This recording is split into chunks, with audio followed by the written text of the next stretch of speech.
nós voltamos com Ideias em Tese.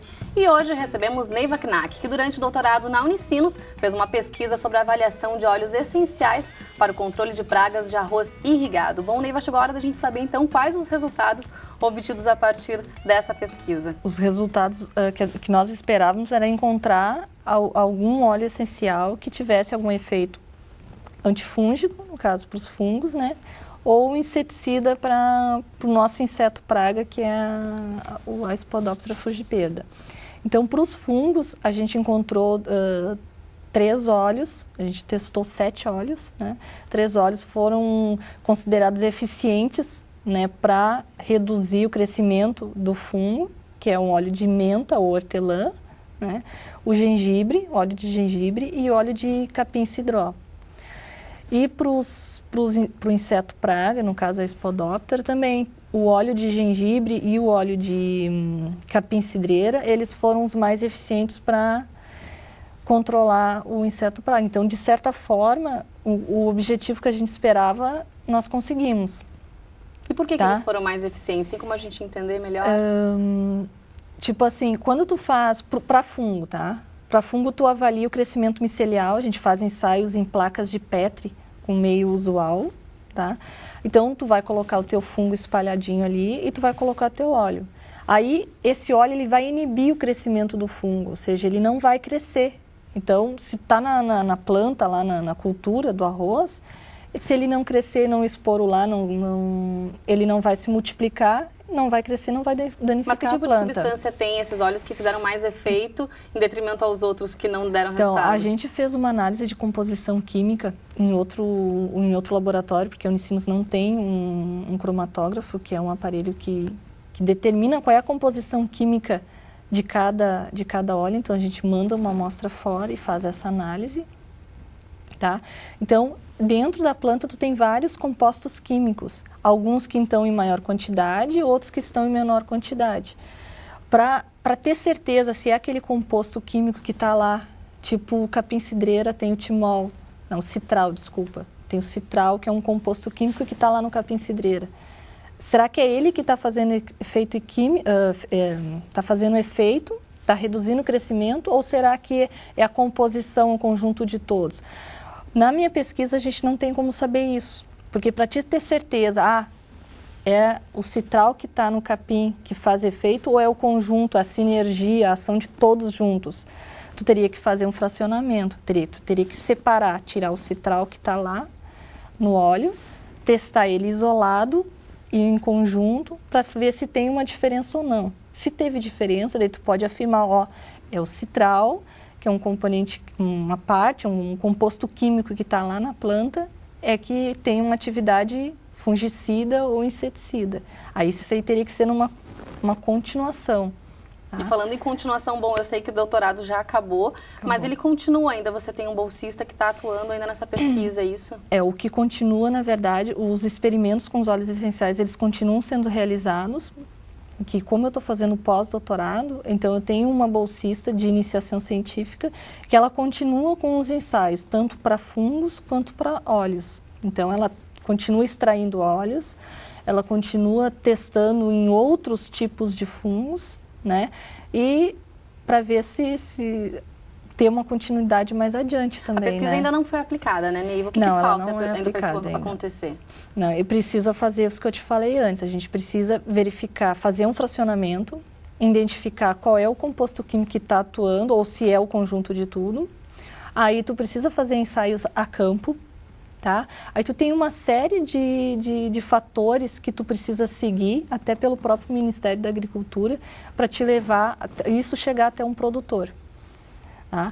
Então, ensaio a campo funcionou em casa de vegetação primeiro. Funcionou em casa de vegetação, vai a campo. Daí tu vai delimitar uma quantidade de hectares num determinado local.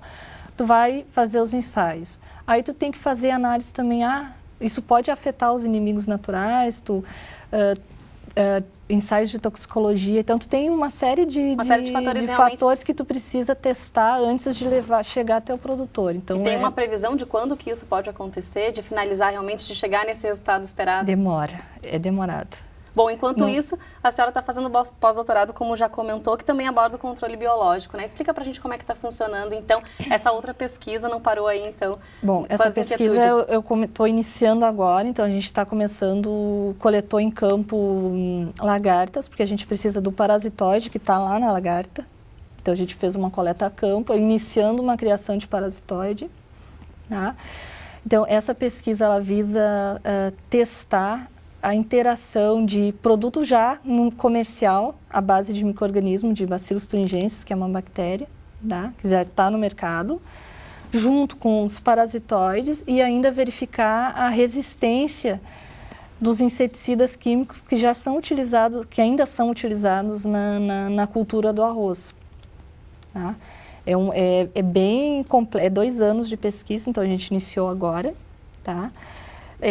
Isso faz parte de um projeto de uma empresa, então por isso a gente vai usar fitossanitários, que são inseticidas químicos, né? Mais esse produto comercial e mais os parasitoides, vai ser uma interação de tudo. E isso tudo continua no laboratório de microbiologia sempre e toxicologia no laboratório de microbiologia e toxicologia. Certo. E paralelamente, Neiva, você também atua numa empresa junto com colegas da área. Explica pra gente como é que funciona esse trabalho. Assim que eu terminei o doutorado, foi em 2011, eu e mais um grupo de colegas que tem, alguns já terminaram o doutorado, outros estão em andamento, a minha própria professora, que é a professora Lídia. Então a gente resolveu, a gente tem que colocar em prática, né? A gente não estava conseguindo trabalho assim na área diretamente, né? Porque é bem complicado para ti. Tu termina um doutorado, tu acha que tu vai sair trabalhando e não é bem assim, né? A seleção, os critérios são bem exigentes, né? Tem que ter publicação e tudo mais. Então a gente resolveu, vamos montar uma empresa. Então a gente fez um plano de negócios aqui na Unicinos, na incubadora da Unitec. Foi final do ano passado, ano retrasado, a gente está em 2013, foi em 2011, a gente fez o registro da empresa, tá? Na verdade, a gente ainda não está atuando literalmente, porque o objetivo é fazer análise de risco de praga, tá? Só que para fazer isso, a gente precisa de um credenciamento pelo Ministério da Agricultura. Então, como é pelo Ministério da Agricultura, o nosso processo ainda está em Brasília. Então, a gente está aguardando a liberação do processo para a gente poder começar a fazer as análises de risco. Que a análise de risco de praga é tipo assim, todo produto de origem vegetal que tu quer trazer para o Brasil, quer importar, precisa ter uma análise de risco de praga. Então, só existem 2 empresas no Brasil que realizam esse tipo de análise. Então, a gente quer ser a terceira. Só que está demorado em função do credenciamento. Então, a gente faz treinamentos, faz palestras, cursos, sempre ligado à mesma temática, né? Controle biológico, óleos essenciais, biotecnologia. Né? A gente está participando da implantação do Green Tech Pack no Tecnocinos, que vai ser o primeiro pacto tecnológico da América Latina. Então, a nossa empresa, junto com mais outras 2, faz parte do grupo gestor para a implantação do Green Tech Pack. Isso que é bacana também poder ver já o resultado desse então, a gente está tendo outras experiências também, né? Que a gente nem imaginava, né? Fazer esse tipo de coisa também. Mas é isso aí, então. Bom, Neiva, muito obrigada pela tua participação aqui no Ideias em Tese e até a próxima. Até. Se você ficou curioso em saber mais sobre esse assunto, a tese de doutorado da Neiva Knack está disponível no site unicinos.br/biblioteca. O Ideias em Tese fica por aqui. Você também pode acompanhar o programa pelas nossas redes sociais, facebook.com/TV Unicinos e facebook.com/UnicinosFM. Nós voltamos na próxima semana pela TV e Rádio Unicinos. Até lá!